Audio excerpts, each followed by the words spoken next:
ஆமா. நேத்திக்கு நம்ம அதுக்கான லீடும் குடுத்துருந்தோம் இல்லையா? நேத்திக்கு நம்ம சொல்லும்போது நெறைய பேர் யோசிச்சிருப்பீங்க.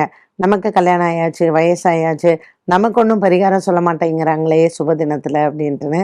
ஸோ இப்போ ஜென்ரலா ஒரு வயசுல இருந்து 30 வயசுக்காரா கல்யாணமே ஆகல, அஷ்டம சனியில இருக்கீங்கன்னா, பரவால்ல இன்னும் 1 வருஷம் லேட்டா பண்ணுங்க தப்பே இல்ல.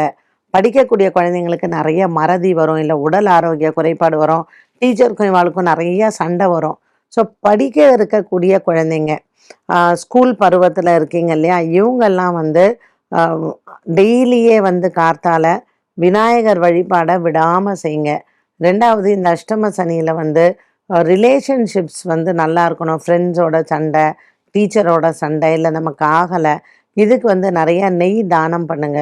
ஸோ எப்பல்லாம் முடிஞ்சதோ கோவிலுக்கு நெய் தானம் பண்ணுங்க. அடுத்தது வேலையில போறவங்க. ஸோ இந்த வேலையில போறவங்களுக்கு நமக்கு பிடிக்காத இடத்துக்கு ட்ரான்ஸ்ஃபர் ஆகும். தண்ணி இல்லாத காட்டுக்கு மாத்துவான். இதெல்லாம் நமக்கு நம்ம எடுத்துக்கணும். பரவால்ல குடும்பத்தை விட்டு நம்ம சற்று பிரிஞ்சிருக்கக்கூடிய நிலை. அப்பா, அம்மாவ விட்டு பிரிஞ்சிருக்கணும். அக்கா, தங்கச்சிங்கள விட்டு பிரிஞ்சிருக்கணும். இப்படி சில பிரிவினைகளை நம்ம வந்து கண்டிப்பாக பார்க்கணும். ஸோ இவங்க என்ன பண்ணலாம் அப்படின்னு பார்த்தீங்கன்னா, ஹனுமான் சாலீசா டெய்லி ரிசைட் பண்ணுங்க. இல்ல கேளுங்க காதால. சக்கரத்தாழ்வார் பிரதக்ஷணம். 12 முறை பிரதக்ஷணம். ஸோ சக்கரத்தாழ்வார் சன்னதி எங்கெல்லாம் இருக்கோ பிடிச்சுக்கோங்க. 12 பிரதக்ஷணம் பண்ணுங்க. அஷ்டம சனியில உங்களுக்கு இது ஒரு நல்ல பரிகாரம். இந்த 1 வயசுலேருந்து 12 வயசுக்குள்ளே இருக்கிற பாலாரிஷ்ட தோஷம் இருக்கக்கூடிய குழந்தைகளுக்கு அதிகமா உடல் ஆரோக்கிய குறைபாடுகள் வரும்.